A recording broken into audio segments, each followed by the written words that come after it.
Okay. And this is Joseph and his cohort, Cleo. So come on up. Lie down.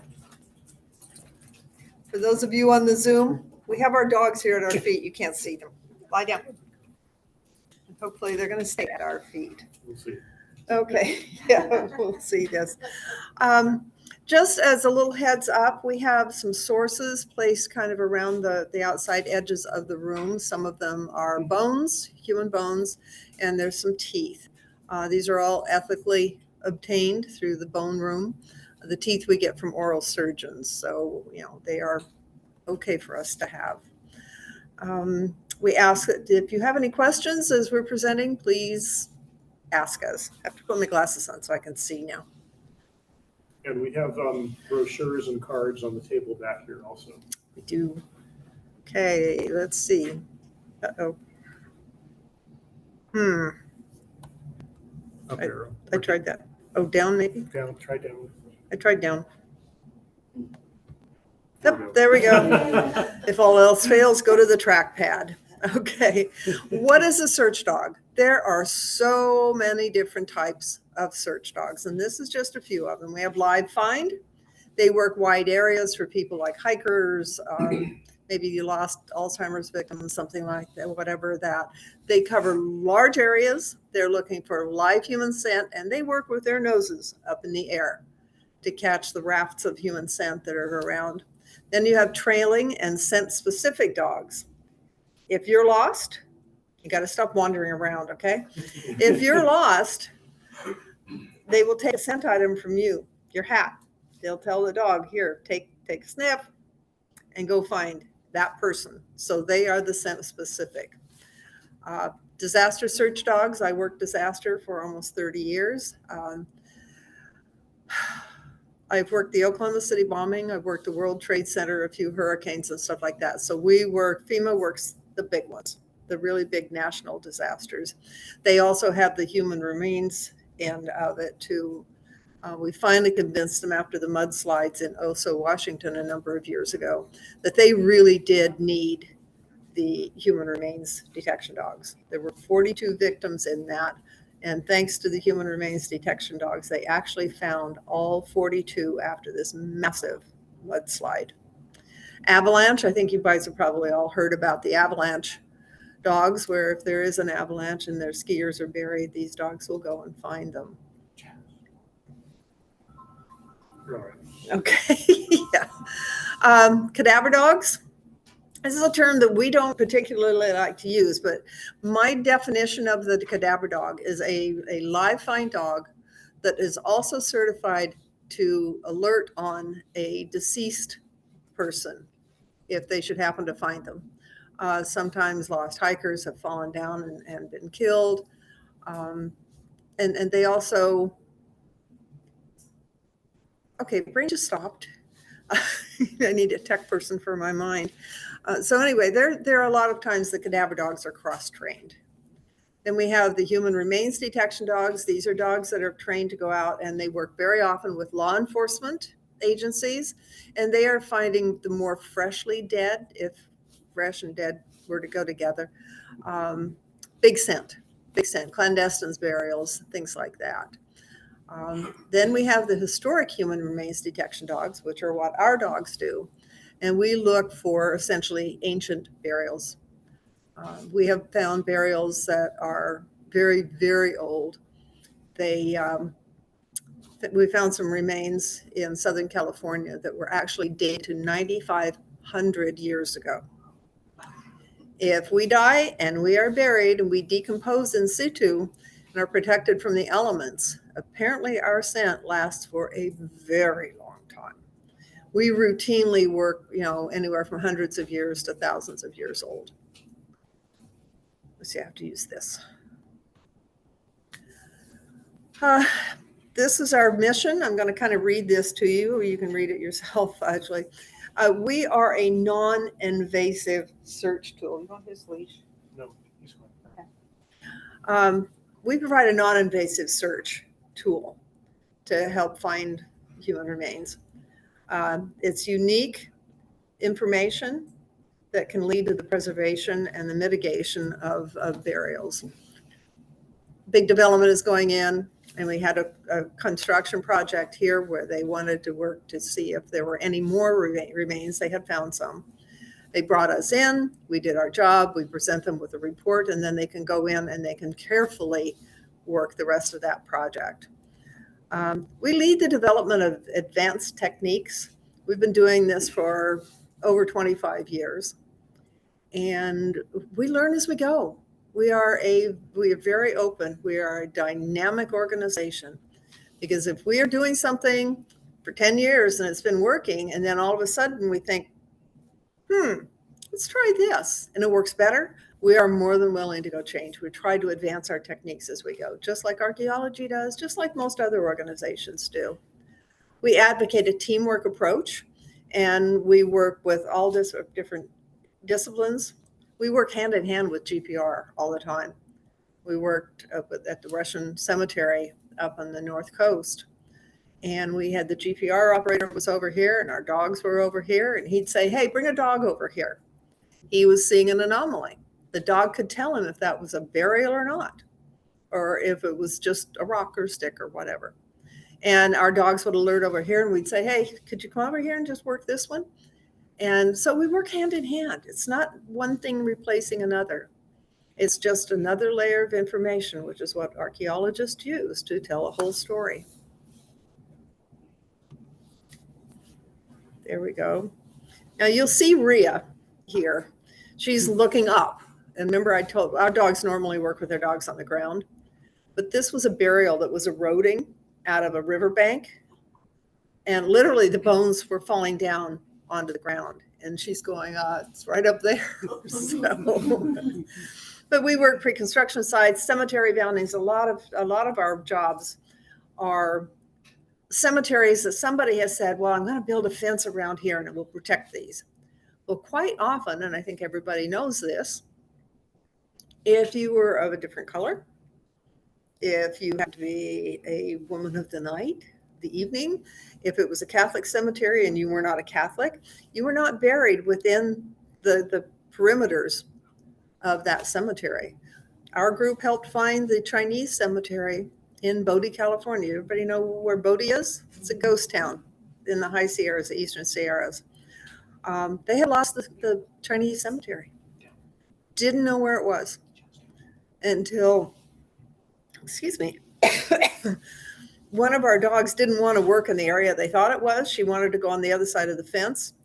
And her handler, bless her heart, picked the dog up, put her across the side of the fence, and pretty soon you started seeing a row of flags.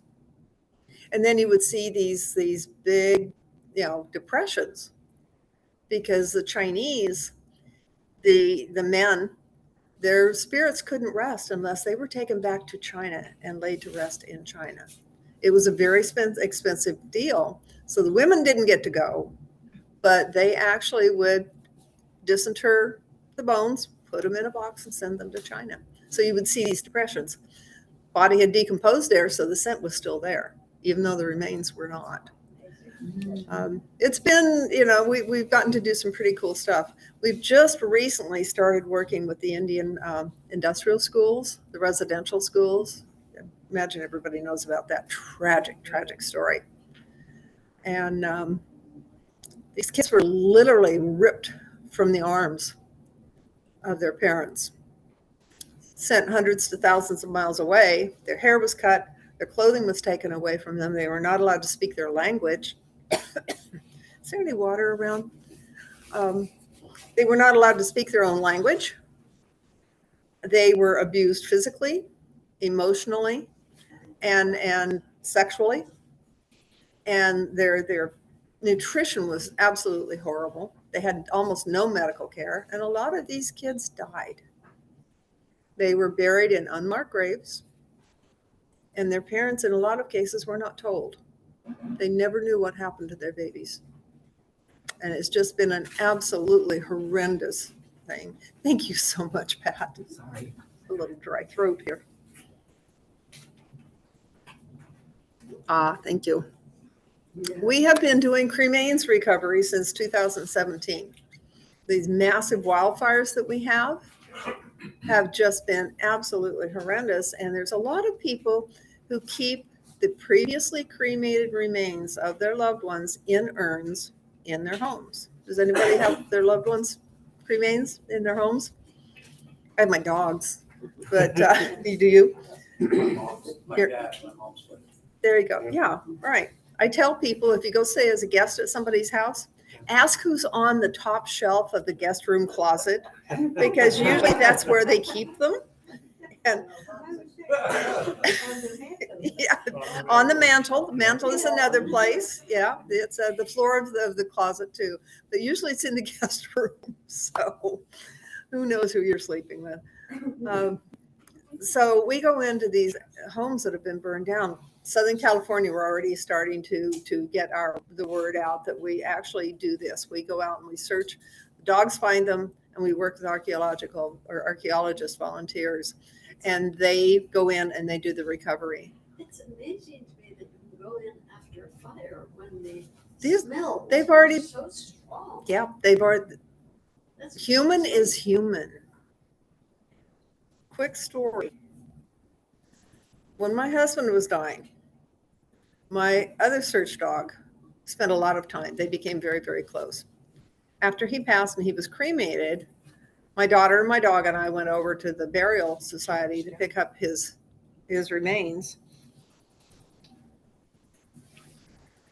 Now, we have our ways, technology. Went in, my dog and my daughter on the other side of the room. I'm here, the cremation guy's over here. My dog, live fine dog, never trained on cremains, never trained on dead at all. Jumps up to his feet, whimpers. And I'm looking over there, and I told Shanti, I said, drop his leash. He came over, he sniffed that box, all the little creases in the brown paper. And he sat down and he cocked his head and he whimpered. The cremation guy over here goes, oh my God, he knows who that is. If I had not seen it, I would not have believed it. So I think we don't only not lose our human scent. I think we retain our scent-specific scent. Just like dog finding you if you're alive, that dog recognized that. So I think we not only, and they've been burned as far as they're going to burn anyway. And normally they fall down in a big clump, and that scent is there, and the dogs find it, and they identify the area, and the archaeologists go in.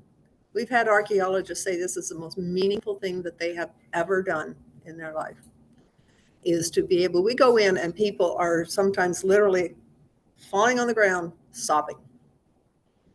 And then there was the family party on one that we had. They were down there, they had a whole spread of food, they had wine, they were going to find Grandpa. And then we did.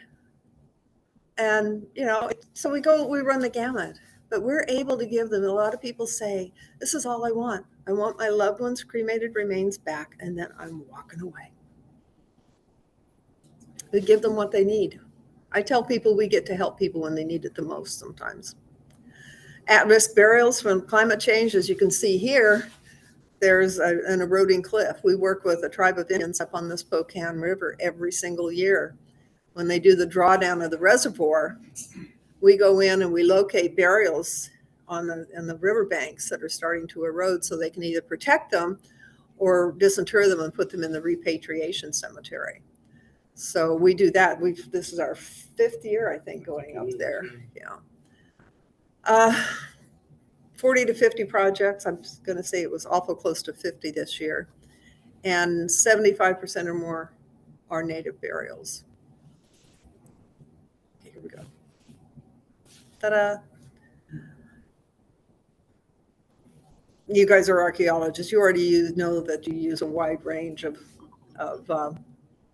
multidisciplinary techniques. So, and remote sensing, we call it remote scenting because we do use the noses.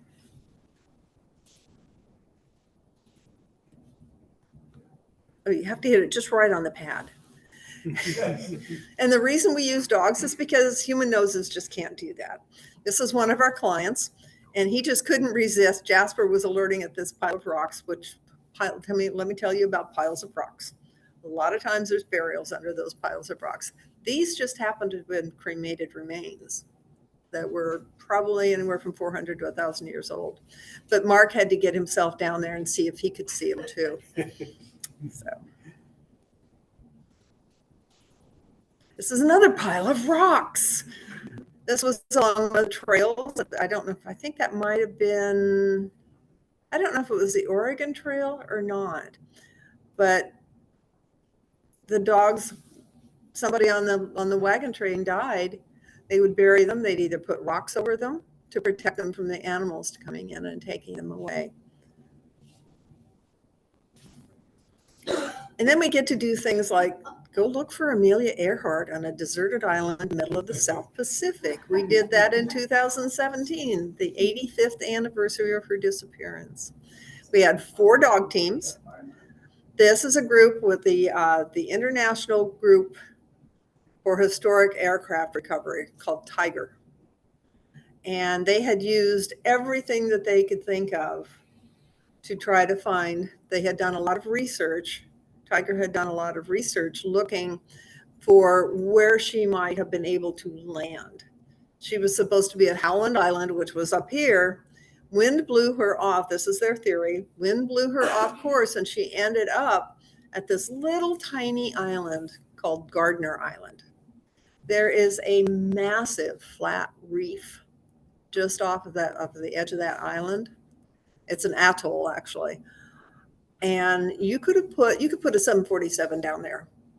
I've been there. I saw it. You couldn't take it off again, but you could save lives by putting it down on that. And they think that that's what happened.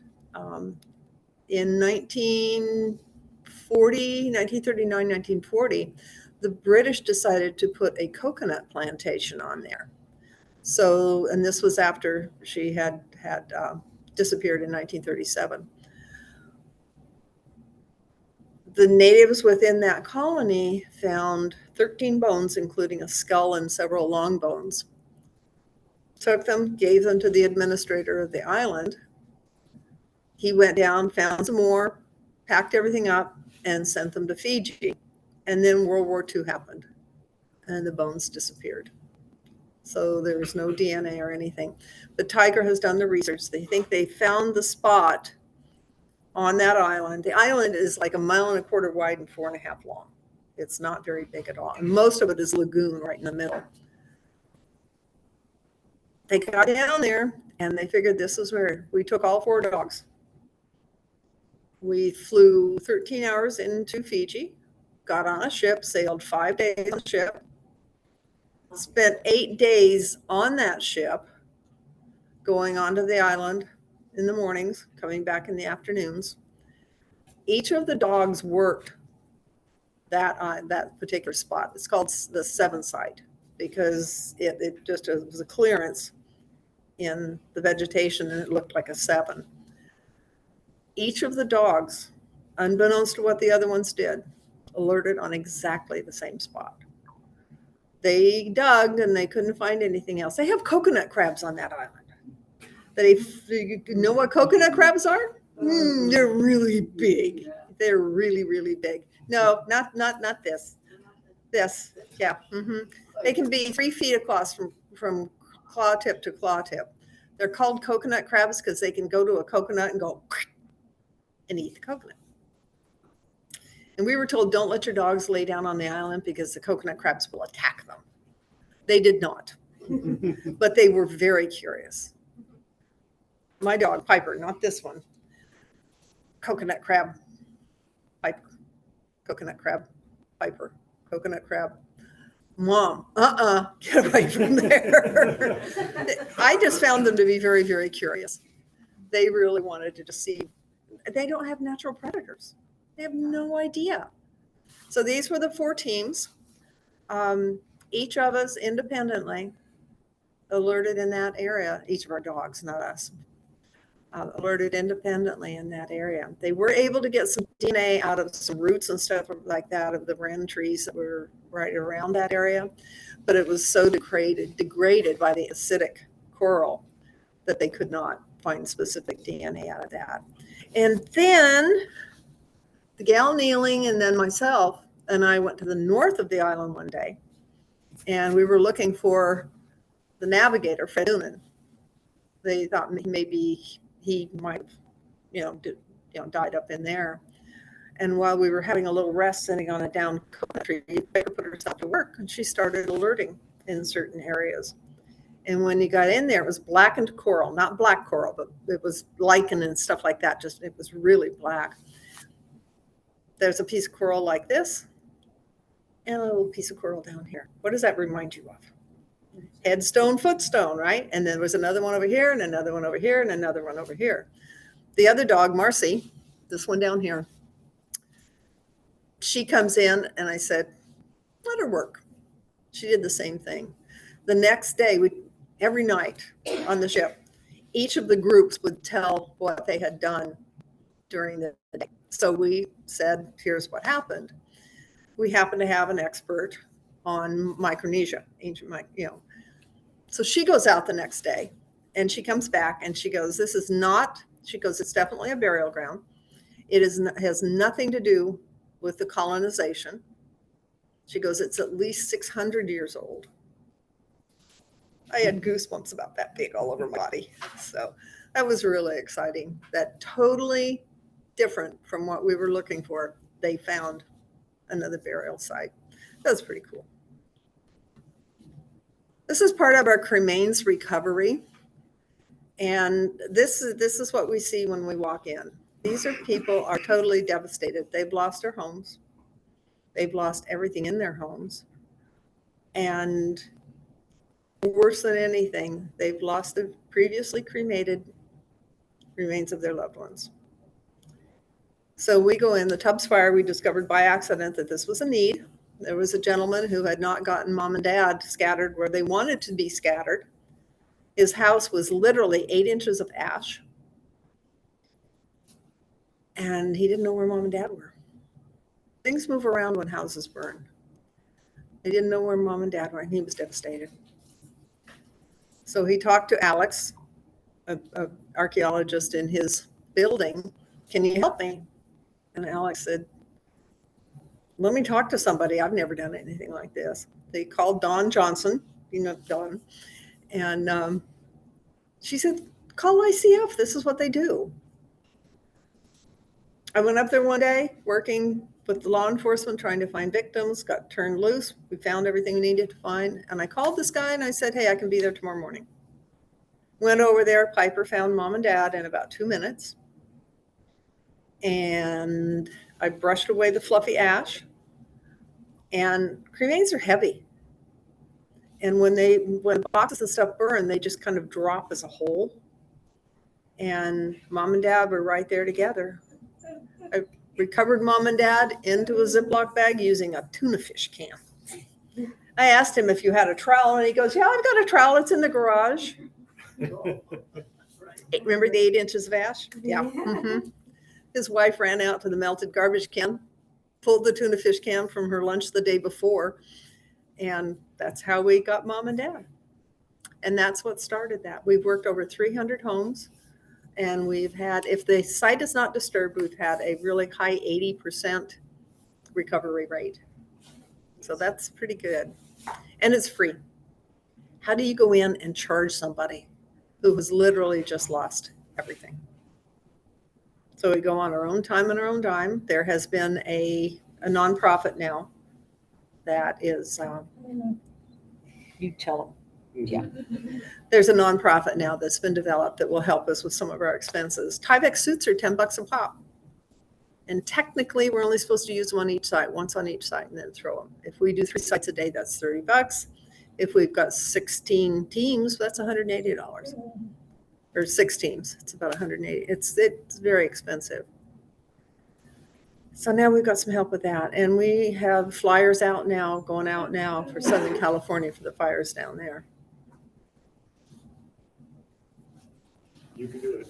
Chime in if there's anything that you can think of to say.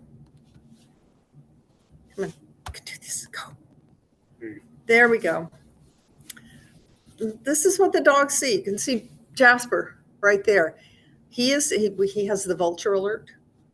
Think of Snoopy on top of his doghouse with doing the vulture. Yeah. So that's what we call it. But they go in, and this is what they go into, and this is what they do. They tell us Piper had us sit at that point in time. And then the archaeologists come in and they just start out maybe 4 or 5 feet from where the dog says, and they just start cutting through and getting in and cremains are very distinctive. There's little flakes of bone, and sometimes you'll see fragments of teeth and stuff like that in them.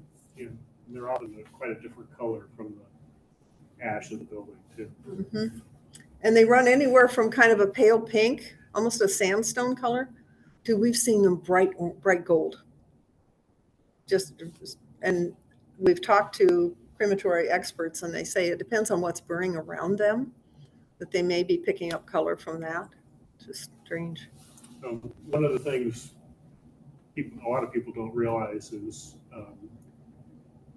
more recent changes in the laws. All cremains have to have a stainless steel disc in the remains that identify them, and we almost always can find that disc with the remains. So it's 100% that we found. Yeah. And remember, I was talking about advances in technology. This is like low tech, but when we got into this, we had no idea to look for this little disc. Yeah. And it has usually the name of the crematorium, and then a number that is assigned to the body as it's taken into the mortuary. And that stays with them until it goes back to whoever wants can do this. This is one of my favorite projects. I didn't get to go on it, but the story is absolutely wonderful.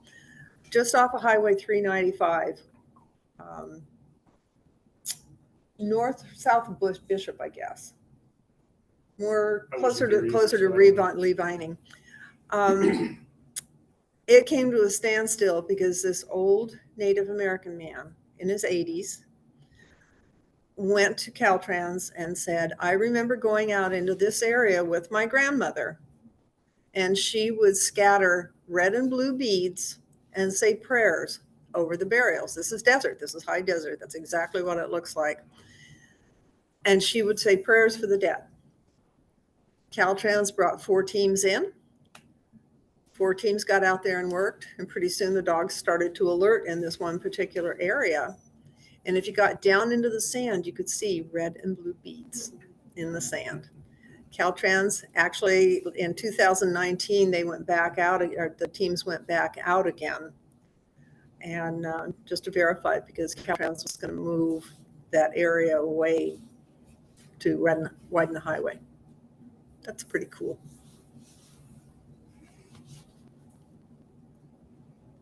Collections. We're starting to work collections. Universities, institutions have been collecting for hundreds of years and have drawers and stuff like that full of not only, human remains, but they have collections of funerary items and things like that. Our dogs go into, we've worked 2 universities back in Minnesota looking for items, funerary items from some collections that they have. But he's so put upon. I know.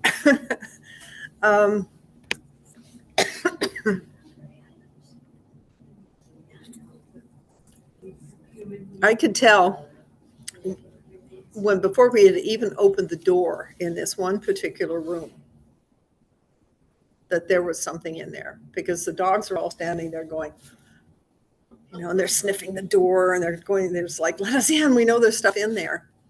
And the first thing that they did is they made a beeline.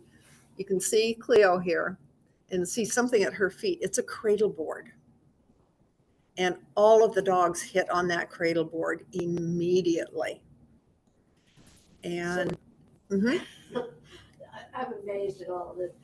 So the smell of human remains is strong enough so that even objects that were buried also carry that smell. Yep, they retain that smell. Wow. for a very, very long time. We're doing more and more collections. We're specially training our dogs to work collections. Yeah. So and I turned and I looked at our clients and they had tears in their eyes. And the gal said, I will never look at a cradle board the same way. She said that had to have been buried with the baby. Maybe not the baby in it, but with that baby's burial. And the dogs just, I mean, you can see Cleo's butt here. She's got herself totally buried in a shelf. And then we get a lot of butt shots of our dogs. And that's Zia, the little red one. She's also got hurt. And then on the other side of the room, remember the old wooden Coca-Cola boxes? Okay. They had an array of them. And there was one little red velvet bag. And the dogs alerted on that little red velvet bag. And it had bones in it. So this is what we're doing, is we're starting to go through and taking a look at collections. And funny enough, our director and another handler in Northern California, helping to teach a monitor training for native monitors. And they had an array of stone or bone tools. And the dogs alerted on 5 of them, which meant that they were either stored with human, they're very porous, they will absorb scent, or they were human bones. So they said it was very successful up there. Yeah. So, and they very carefully take those 5 bones out and put them someplace else. And there are some things that, one of these collections, the dogs showed us, a box, and they opened it up and it had children's Umbilical. rattles in them. What's it? They were umbilical cords inside. Well, yeah, rattles. they were like gourds that had been decorated and painted, and we were like, dogs are showing us this, but what's this? And one of the native people said, oh, we make those for our children, and inside we put pieces of the dried umbilical cord to make them rattle, and it's like that stays with the child for its life, essentially. Mm-hmm. I would have not done that. Yeah, I mean, there's just strange things. This one down here, the little black and white one, discovered when you're searching collections, a lot of them are in like banker's boxes that have the lids that just fit on the top. And if he had one that had scent, he would put your nose on the lid and go flip, and then you can put your nose in the box. Took him twice to do that. That was pretty funny. And then there was a beautiful display cabinet, like you would keep china in, or tchotchkes or something like that in. And all of the dogs alerted on that. And they're going, well, we don't think there's anything in there. And they opened it up, and here is like a dried floral piece. And an older woman there, she goes, oh my God, that was so-and-so's. It was on her chest. And they saved it and they put it in there because she was very important to the museum. And it still kept scent from her. So that got put in a special place too.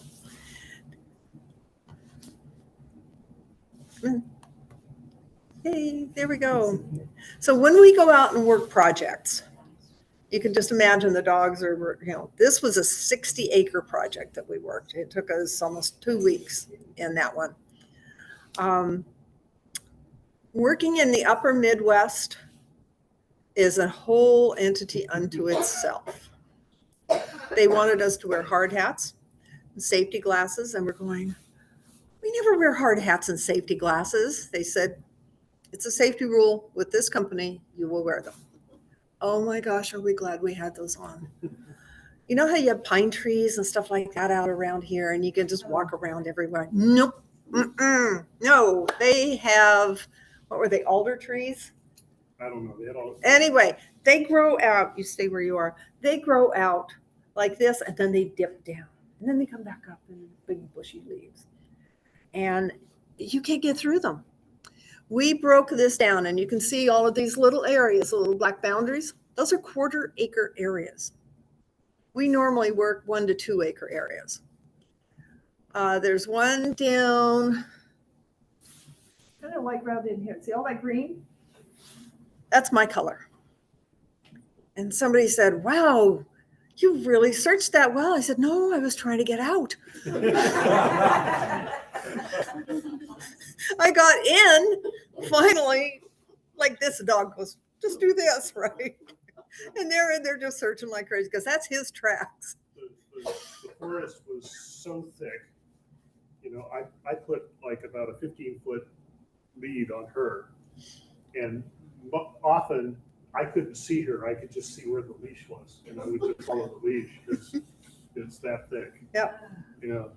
But there I was. I had gotten in, and I could not find my way out. And if I had dropped crumbs on the ground so I could follow them out, something would have eaten them. We spent a lot of time looking at our GPSs just to navigate the search area because there was no landmarks. And you can see the sky. Well, I mean, it was raining half the time. Well, that's true too. Yeah. And then you'd get into these areas that you could see like from here to forever, but the trees were this close. You can't get through. And you couldn't get through. And we were really glad that we had hard hats, and we had, those of us who wore glasses, we had these little guards, because you couldn't take 3 steps without bonking your head on something or something to be poking in. And yeah, you were really glad that you had all of that safety equipment. And if you can see over here, you can see the little, and under alerts, you can see those little spots. Those are the where our dogs alerted, and we would take waypoints on our GPSs.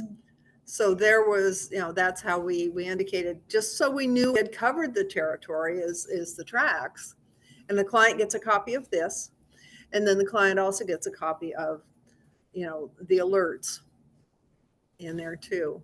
The dogs wear GPS units, and that's how we generate the tracks. It's not where we went, it's where the dog went.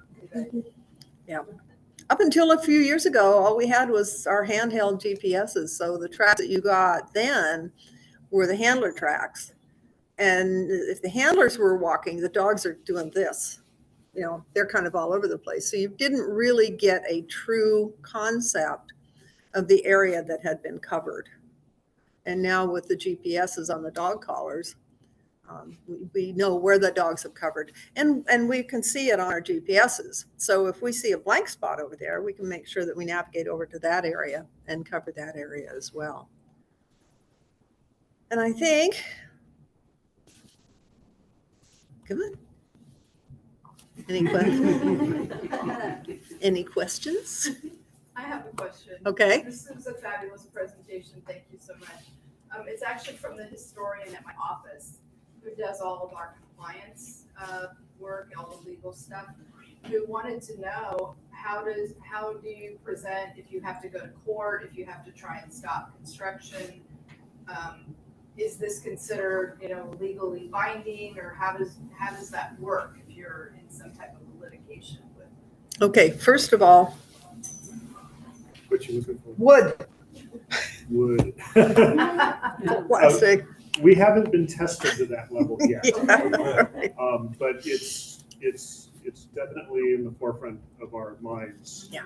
And we just in the last year did a substantial revision of our testing and certification standards with the idea that we're going to have to defend it in court one of these days. So we make a lot of effort to meet or exceed industry standards for search dogs and keep careful records and stuff like that. We as a team don't stop a project, but what we find certainly can stop a project. And has. Yeah. The question was, how do we handle, going to court? How do we present in court and stuff like that? Should it come to that? That was the question. And so this was the answer. We have had handlers who, many years ago did more law enforcement type work, who have been to court and have had to testify. and we've leveraged some of that experience to Right. help prepare us. So, A number of us have worked law enforcement cases before. As a matter of fact, a big one was 27 years old, and I think this last year it went to court. This was the one of Kristen Smart down in San Luis Obispo. And what our dog handlers did and the records that they kept helped put that bad guy away. Yes. I'm curious about in training these dogs. My next door neighbor dog, who is my adopted dog, loves scent training and does scent training all the time. Mhm. What have you trained with so that you teach them to focus on the scent of human bones? I mean, how have you trained them so that that's what they're looking for? Okay, the question was, how do we train our dogs so that they know that they are looking for human scent? Yeah. We use real human bone that we get from archaeological supply houses, like the Bone Room or, Skeletons Unlimited or whatever, that they use for educational purposes. And we will call them and say, hey, I'm a dog handler and I'm looking for bones. And they know that we don't care if they're old corroded bones, if they're broken, whatever. We don't care as long as we know that they are human. And we know they're human because when we get them, we test them with our detectors down here. we also want a material that hasn't been varnished or Right. otherwise messed with. Yeah. You know. And then we go to oral surgeons for teeth. And we tell them, please do not put them in formalin and don't clean them up, make them pretty. We don't, if there's a little bit of flesh and stuff left on them, fine. And then we will take them home and we lay them out. We protect them because birds will walk off with them. We protect them and we just let them dry out. And that way, and right now we've got some bones and we've got some teeth laying around the room that we're going to do a little demonstration for you. So We've also, as a team, collected bones from other sources that we know to be several hundred years old. And those are the special ones. We use those for testing and not any other purpose. those are actually from Europe and they're like hundreds of years old. Yeah. And they're only used for testing. But beyond that, it's very similar to training any kind of a scent dog. Mhm. Yeah. You know. I've watched the scent training sessions. Yeah. I've gone with Joey to them. Yeah, you just say, this is what we want you to find. Yeah. This is how we want you to tell us about them. We kind of let them choose if it's a sit or a down. And they'll usually they'll prefer one way or the other. So it's like that with explosives. This is what I want you to find. Here's how I want you to tell me. Drugs. This is what I want you to find. Here's how I want you to tell me. So it's essentially the same thing in any And detection we work. associate it with a reward that makes them crazy. We call it their crack. The crack. So other questions?